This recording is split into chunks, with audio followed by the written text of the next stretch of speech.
শ্রী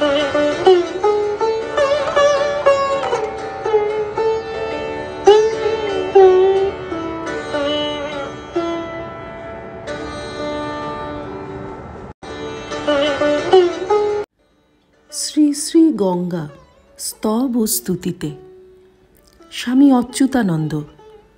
পত্রিকার ২০তম বর্ষ, ৩য় সংখ্যা। উত্তরকাশীর মণিকর্ণিকা। নিচে দুরন্ত বেগে গঙ্গা বয়ে যাচ্ছে। আমি বসে আছি মণিকর্ণিকায়, সেই প্রাচীন বটগাছের নিচে। দিন প্রায় শেষ হয়ে আসছে। পাহাড়ে এই সময় সন্ধ্যা তাড়াতাড়ি নামে। তার উপর উত্তরকাশী, চারিদিকে পাহাড়ে ঘেরা বলে সূর্য অনেক আগেই পাহাড়ের আড়ালে। সেই মণিকর্ণিকা তীর্থের গঙ্গার একদিকে ছোট উত্তরকাশীর শ্মশান, আর একদিকে সাধুদের জল সমাধি দেওয়ার জায়গা। মাঝখানে স্নানার্থীদের জলে নামার জন্য একটু রাস্তা। পাথরের বোল্ডার ধরে সামান্য গিয়ে কোমর পর্যন্ত জলে ডুব দিয়ে উঠে আসতে হয়।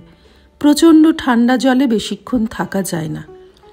আমি ওপর থেকে দেখছি ওই স্নানের ঘাটে একজন তরুণ সাধু গঙ্গার দিকে মুখ করে দাঁড়িয়ে। তার মাথায় বড় বড় চুল, দীর্ঘ শরীর, শ্যামবরণ সেই সাধু শঙ্করাচার্যের মণিকর্ণিকা স্তোত্র আবৃত্তি করছে। তার সুললিত গম্ভীর স্বরের ওই আবৃত্তি গঙ্গার কলকল শব্দের সঙ্গে মিলিয়ে আমার মনে এক অপূর্ব আবেশের সৃষ্টি করল। উঠে আসবার পর হঠাৎ আমার দিকে নজর পড়ায় এগিয়ে এসে প্রণাম করতে গেল। আমি তুলে ধরতেই বলল, চিনতে পারলেন না? আমি একটু অবাক হয়ে তার দিকে তাকিয়ে দেখলাম, এ তো সেই কাশীর দক্ষিণামূর্তির বিদ্যার্থী। সেখানে আমার কাছে বিকেলে আসত।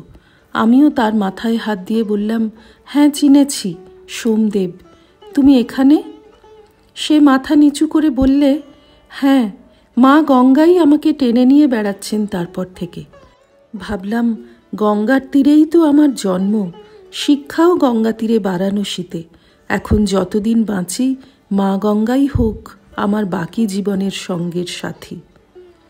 ত্বত্তীরে বসতস ত্বদম্বু পিবতঃ ত্বদ্বীচিমুৎপ্রেক্ষতঃ ত্বন্নাম স্মরতঃ ত্বদর্পিতদৃশ স্যান মে শরীরব্যয়।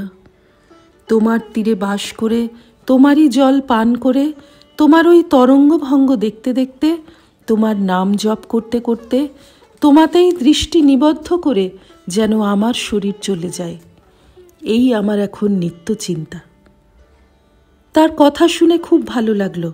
জিজ্ঞেস করে জানতে পারলাম, সে এই মণিকর্ণিকার পাশেই একটি খোলা টিনের শেডে এসে উঠেছে। কাছেই পাঞ্জাবি ছত্র ও দণ্ডি ছত্রে ভিক্ষা পায়। দিনে একবার বিশ্বনাথ অন্নপূর্ণাকে প্রণাম করে এসে বাকি সময় গঙ্গার ধারেই কোথাও বসে কখনো শুয়ে কাটিয়ে দেয়। শহরে কোথাও যায় না। সম্প্রতি সে আসছে কাশীর পরে গঙ্গার ধার ধরেই। প্রথমে মির্জাপুর, বিন্ধ্যবাসিনী হয়ে প্রয়াগ সঙ্গমে ভরদ্বাজ আশ্রমে কিছুদিন, তারপর গঙ্গার পাড়ে ঝুসিতে কুঠিয়ায় থেকে গঙ্গার সেবা করে। তখন সে রোজ ভোরবেলায় উঠে গঙ্গার পাড়ে সাধুদের স্নানের জায়গা থেকে জলের ধারে পড়ে থাকা ফুল মালাগুলো দূরে সরিয়ে গঙ্গার ধারকে পরিষ্কার করত। তারপর গঙ্গা স্নান সেরে গঙ্গার ধারেই একটা বটগাছের তলায় বসে জপ করত, গাং গঙ্গাयै বিশ্বমোক্ষাयै শিবামৃতাयै শান্তিপ্রদায়িন্যৈ নারায়ণ্যৈ নমো নমঃ, এই গঙ্গা বীজ মন্ত্রটি। এই মন্ত্রটির কথা শুনে আমি বললাম, গঙ্গার তো ছোট একাক্ষরই বীজ আছে, তুমি কেন এত বড় মন্ত্র জপ করতে?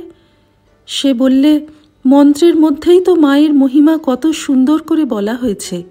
তিনি জগতের মোক্ষদাত্রী, মঙ্গলমূর্তি, অমৃত স্বরূপা, পরা শান্তিদাত্রী, তিনি দ্রবময়ী, সাক্ষাৎ নারায়ণী। এত অপূর্ব মন্ত্র থাকতে একাক্ষরই মন্ত্রে প্রাণ ভরত না। তাই সারাদিন সমস্ত অবসরে যতক্ষণ পারতাম এই বড় মন্ত্রই জপ করতাম। শ্রীরামকৃষ্ণার্পণমস্তু।